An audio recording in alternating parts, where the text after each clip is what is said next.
Hi everyone, welcome to all of you. आप सभी का मेरे यूट्यूब चैनल शिवा ज्ञान पाठशाला में स्वागत है। दोस्तों, आप सभी कैसे हैं? उम्मीद है कि आप सभी अच्छे होंगे और अपना एग्ज़ाम की तैयारी भी अच्छे ढंग से कर रहे होंगे दोस्तों। तो बहुत लोगों का फर्स्ट सेमेस्टर का एग्ज़ाम हो चुका है और बहुत लोगों का हो रहा है दोस्तों, ठीक है। तो फर्स्ट सेमेस्टर के लिए सब चीज़ हमने करा दिया था, उसी के अकॉर्डिंग अब बहुत लोगों का मांग था कि सेकेंड सेमेस्टर का क्लास भी स्टार्ट किया जाए।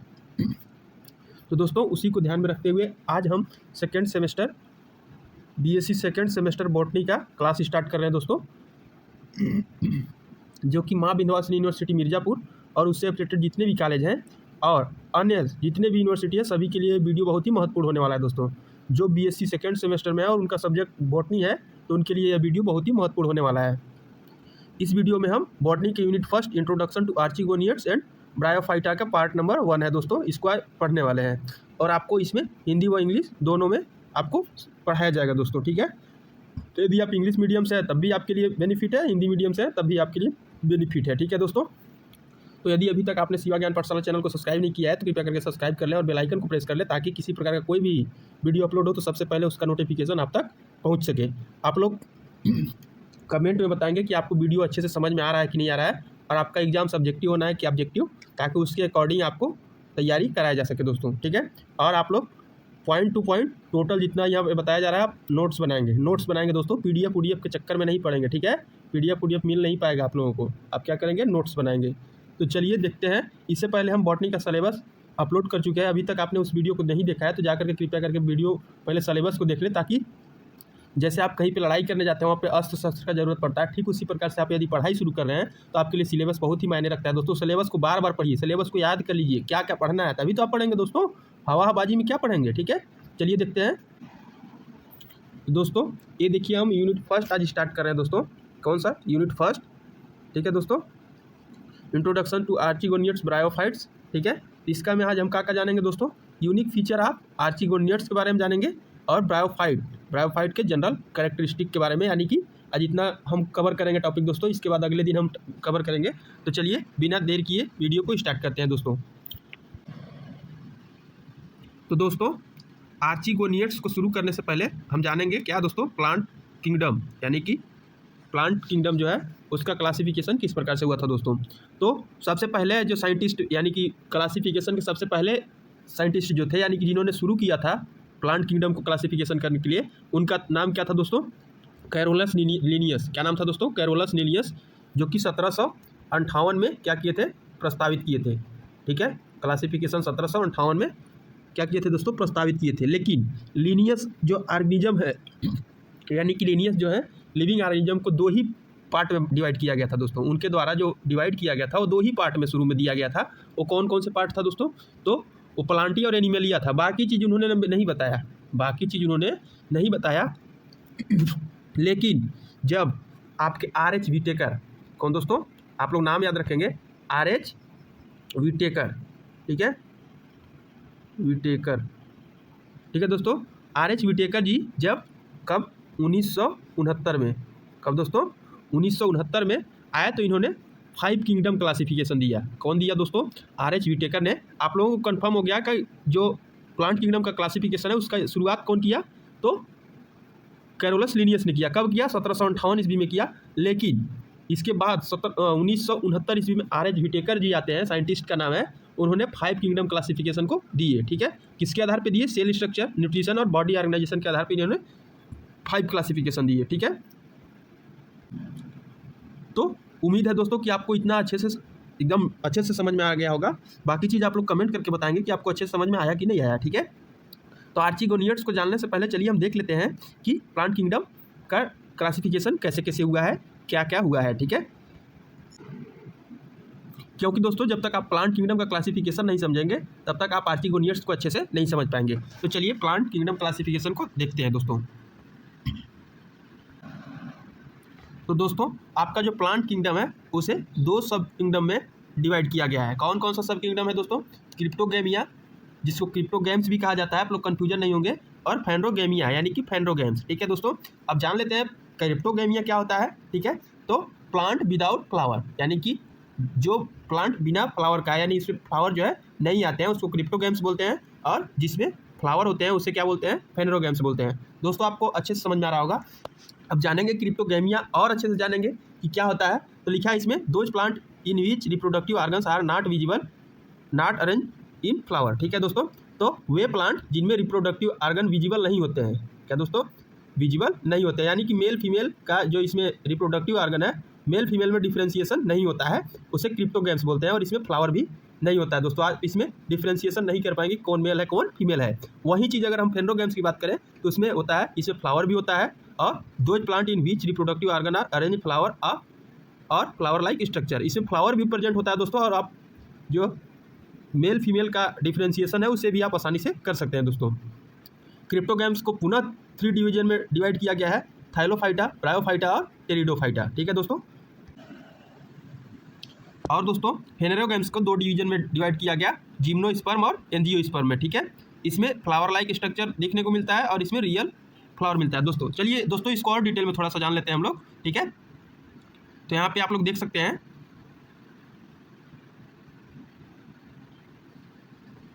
वही चीज़ यहाँ पे भी है दोस्तों। एक क्रिप्टोगैम्स है, देख सकते हैं आप लोग, क्रिप्टोगैम्स है प्लांट किंगडम का, और एक फेनरोगैम्स है। इससे पहले हम बता चुके हैं क्रिप्टोगैम और फेनरोगैम्स क्या होता है दोस्तों। यदि किसी प्रकार का आपके मन में डाउट हो तो उसे कमेंट करके कमेंट में पूछ सकते हैं, जो आपको वहाँ पे रिप्लाई दिया जाएगा। तो यहाँ तक हो चुका था दोस्तों। क्रिप्टोगैम को हम लोग थाइलोफाइटा, ब्रायोफाइटा, टेरिडोफाइटा में इसको डिवाइड कर लिए थे, जिम्नोस्पर्म और एंजियोस्पर्म में। ठीक है, अब बात करते हैं थाइलोफाइटा होता क्या है।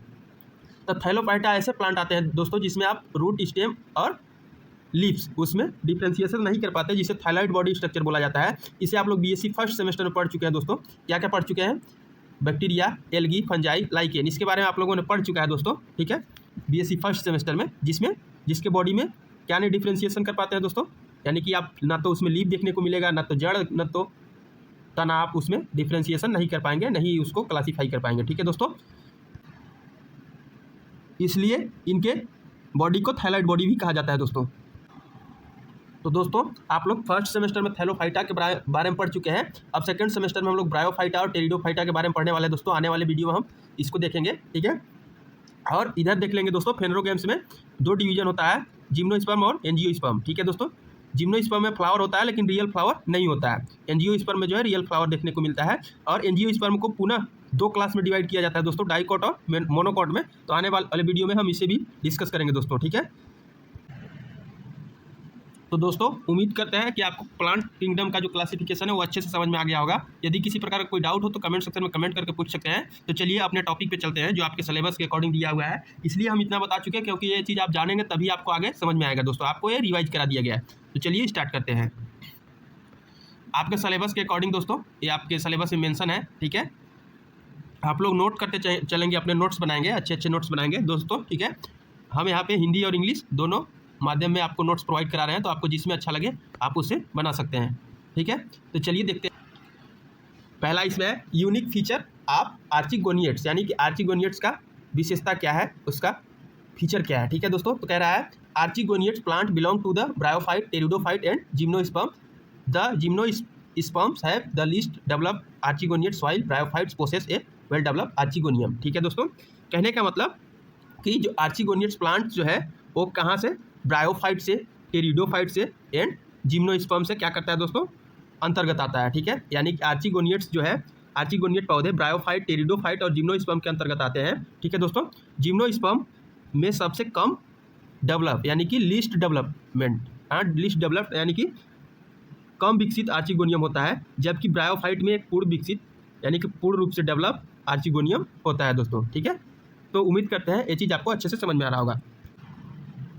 तो दोस्तों आप लोगों को अच्छे से समझ में आ गया होगा कि आर्चिगोनियम के अंतर्गत कौन कौन आता है दोस्तों, ब्रायोफाइटा, टेरिडोफाइटा और जिम्नोस्पर्म। अब आपके मन में ये भी सवाल आ रहा होगा कि इन्हीं को क्यों आर्चिगोनिएट्स में रखा गया दोस्तों। तो चलिए इसके बारे में भी आगे देख सकते हैं।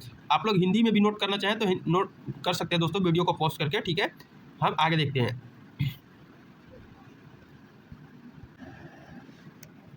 जनरल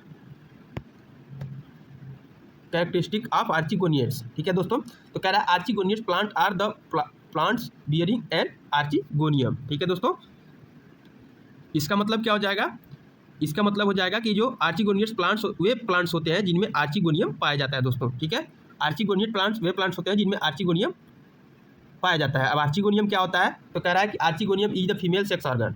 आर्चिगोनियम क्या है दोस्तों, आर्चिगोनियम जो है एक फीमेल सेक्स ऑर्गन है, मादा जनन अंग है दोस्तों। आर्चिगोनियम किसको बोला जाता है, एक प्रकार का फीमेल रिप्रोडक्टिव ऑर्गन है दोस्तों। क्या है दोस्तों, रिप्रोडक्टिव ऑर्गन। समझ में आ रहा है सबको, सेक्स ऑर्गन है। कह रहा है कि they are multi cellular flask shaped cell with neck canal cell that produce a the,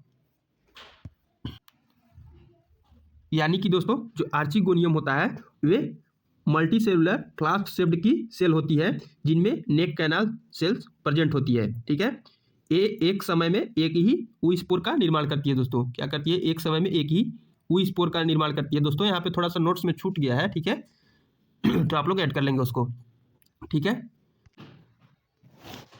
तो दोस्तों चलिए देख लेते हैं आर्चिगोनियम का एक डायग्राम, ठीक है, ताकि आपको और अच्छे से क्लियर हो सके।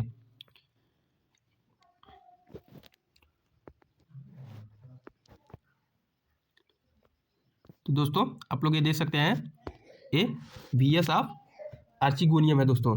ठीक है, आर्चिगोनियम क्या है, एक फीमेल सेक्स ऑर्गन है दोस्तों। ठीक है, इसमें सबसे ऊपर ही ऊपर क्या पाया जाता है, कवर सेल पाया जाता है दोस्तों। क्या पाया जाता है, कवर सेल। ठीक है, उसके नीचे दोस्तों नेक सेल्स पाया जाता है और यहाँ पे नेक कैनाल सेल्स पाया जाता है दोस्तों। इसके बाद वेंटर कैनाल सेल आप लोग देख सकते हैं, यहाँ पे दिख रहा है दोस्तों, आपको विजिबल होगा अच्छे से। ठीक है, और एक सेल जहाँ पे जिसको ऊस्फीयर भी बोला जाता है दोस्तों, यहाँ पे एक सेल बनता है और वेंटर कैविटी स्टाल्क यहाँ पे होता है दोस्तों, इसको स्टाल्क बोलते हैं। ठीक है, तो आप लोग ये पूरा स्ट्रक्चर देख सकते हैं आर्चिगोनियम का। ठीक है, इसके बाद आगे देखते हैं दोस्तों इसमें क्या कह रहा है।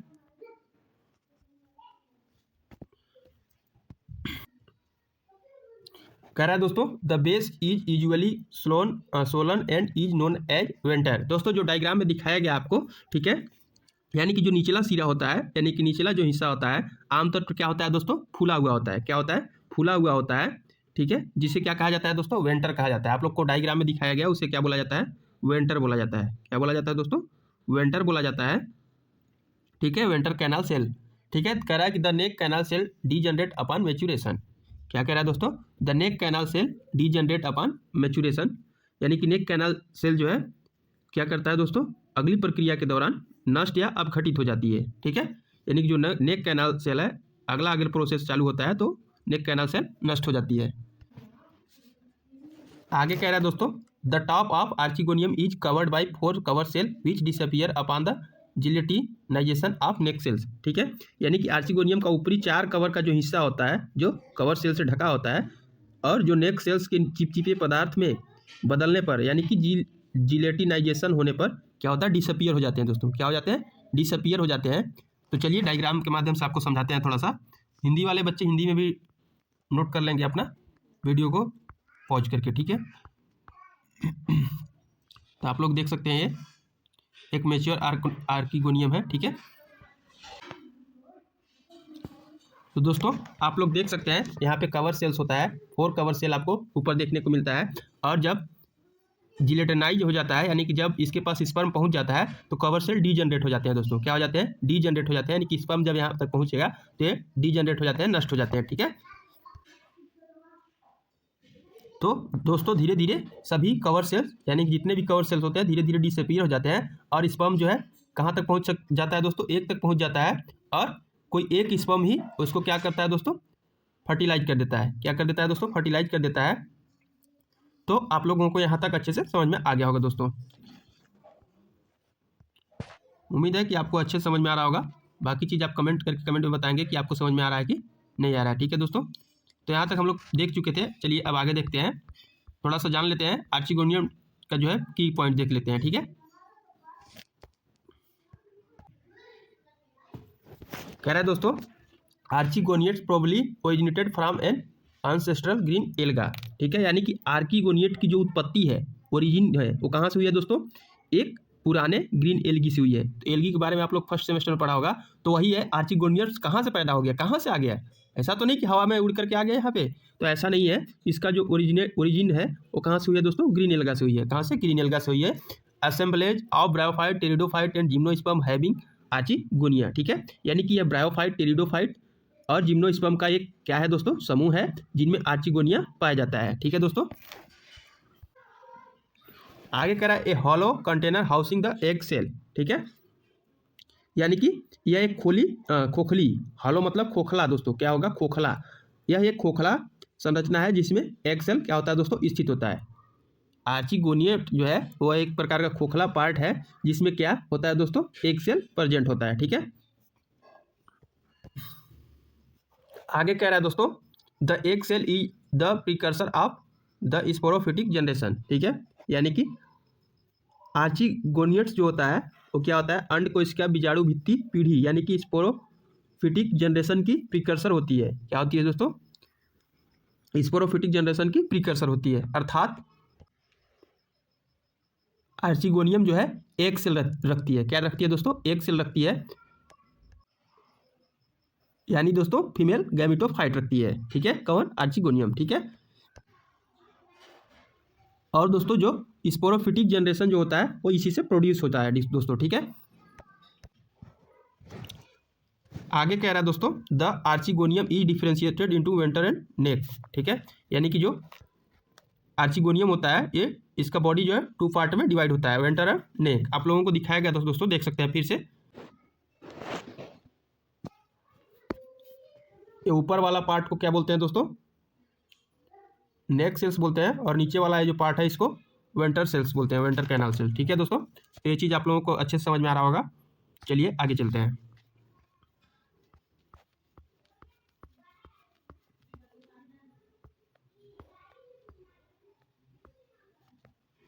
कहाँ तक हुआ दोस्तों,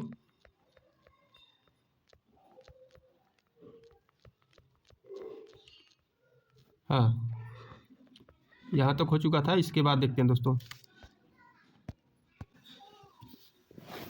कह रहा है दोस्तों sexual reproduction in the archegoniates in the emergence of heterospory, ठीक है दोस्तों, यानी कि आर्चिगोनियट्स में जो सेक्सुअल रिप्रोडक्शन जो होता है यानी कि लैंगिक जन्म जो होता है उसके दौरान जो है हेट्रोस्पोरी, क्या दोस्तों हेट्रोस्पोरी का उदय होता है, या उसका क्या होता है दोस्तों इमरजेंस यानी कि उदय होता है, हेट्रोस्पोरी का फॉर्मेशन होता है।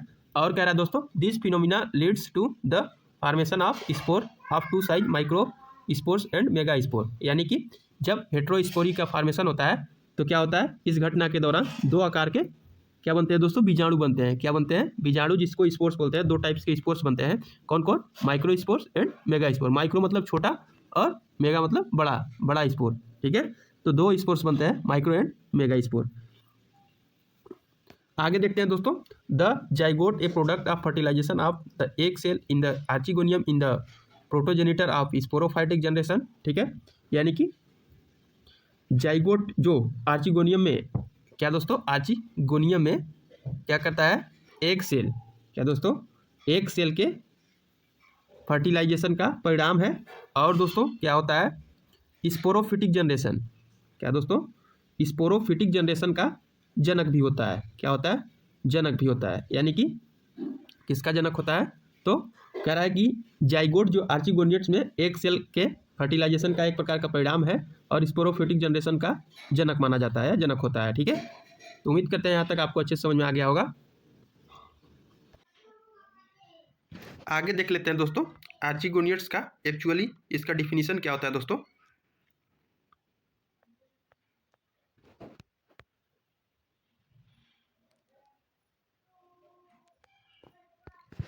कह रहा दोस्तों archegoniates are the group of primitive plants which bears the female reproductive organ is an archegonium a multicellular after flask step produce organ occurs occurring in mosses liverworts ferns and most gymnosperm, ठीक है दोस्तों, यानी कि आर्चिगोनियट्स जो है primitive plants का वह समूह है जिसमें फीमेल रिप्रोडक्टिव ऑर्गन जो है आर्चिगोनियम है, क्या है दोस्तों आर्चिगोनियम है, जो एक मल्टीसेलुलर और फ्लास्क शेप और एग को उत्पन्न करने वाला अंग है। यह मॉसेस लिवरवर्ट्स और फर्न अधिकांश जिम्नोस्पर्म में पाया जाता है दोस्तों, ठीक है, अधिकांश सबसे अधिक जो है इसमें पाया जाता है जिम्नोस्पर्म में पाया जाता है जो आर्चिगोनियट होता है दोस्तों, ठीक है। आप लोग देख सकते हैं इधर हिंदी में भी दिया हुआ है, हिंदी वाले भी आप लोग नोट कर लेंगे, जो ऊपर इंग्लिश में दिया हुआ था उसका हिंदी नीचे दिया हुआ है दोस्तों, तो जिनको नोट करना होगा वे लोग नोट कर सकते हैं, ठीक है, यहाँ तक, ठीक है दोस्तों। दोस्तों बार बार एक वर्ड आ रहा है गैमेटोफिटिक, क्या दोस्तों गैमेटोफाइट, और स्पोरोफाइट। ये चीज़ आपके मन में सवाल चल रहा होगा दोस्तों कि ये बार बार आ रहा है और इसका मतलब क्या होता है दोस्तों, तो इसको जान लीजिए। जैसे क्या दोस्तों, जैसे ह्यूमन बॉडी में, किसमें, ह्यूमन बॉडी में क्या होता है, जैसे पहले इन्वर्ट स्टेज, कौन सा दोस्तों, इन्वर्ट स्टेज, यानी कि जब बच्चा पेट के अंदर होता है, ठीक है दोस्तों, उसे इन्वर्ट स्टेज बोलते हैं। इसके बाद क्या होता है दोस्तों, बर्थ स्टेज, यानी कि आप बच्चे का जन्म होता है। इसके बाद क्या आता है दोस्तों, चाइल्ड स्टेज आता है। क्या आता है दोस्तों, चाइल्ड स्टेज आता है। इसके बाद एडल्ट स्टेज आता है। इसके बाद ओल्ड स्टेज आता है। इसके बाद क्या आता है दोस्तों, चले जाते हैं, ठीक है, निपट लेते हैं। तो ये टोटल कंप्लीट होता है ये ह्यूमन बींग्स में, ठीक है। तो उसी प्रकार से प्लांट्स में गैमेटोफाइट और स्पोरोफाइट क्या होता है, यानी कि जैसे ह्यूमंस में इसके बिना जीवन अधूरा है, उसी प्रकार से प्लांट्स में भी कंप्लीट होता है गैमेटोफाइट और स्पोरोफाइट के थ्रू, ठीक है।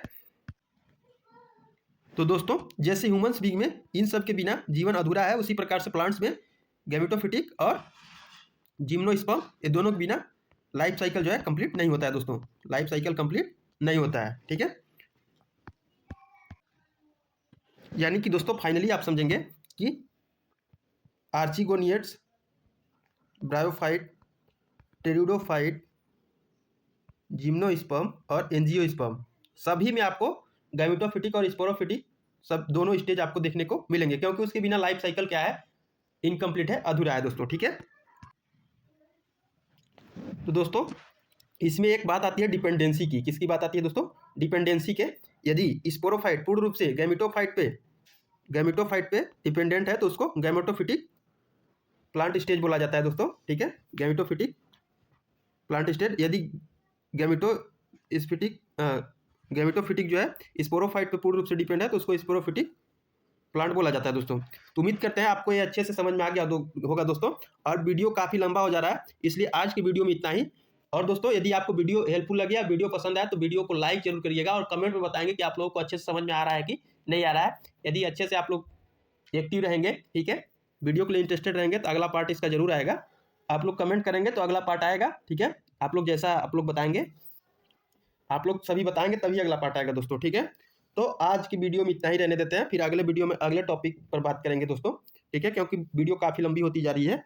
तो अभी तक यदि आपने शिवा ज्ञान पाठशाला चैनल को सब्सक्राइब नहीं किया तो कृपया करके सब्सक्राइब कर ले और बेल आइकन को प्रेस कर ले, ताकि किसी प्रकार कोई भी इन्फॉर्मेटिव वीडियो अपलोड हो तो सबसे पहले उसका नोटिफिकेशन आप तक पहुंच सके। तो दोस्तों यदि आप हमारे टेलीग्राम चैनल से जुड़ना चाहते हैं तो इस वीडियो के डिस्क्रिप्शन में टेलीग्राम का लिंक दिया है, वहाँ से आप जा करके जुड़ सकते हैं, क्योंकि वहाँ पे आपको PDF वगैरह सिलेबस का मिल जाएगा, ठीक है।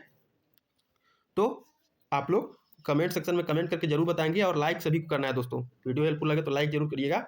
मिलते हैं अगले वीडियो में अगले टॉपिक के साथ, तब तक के लिए थैंक यू।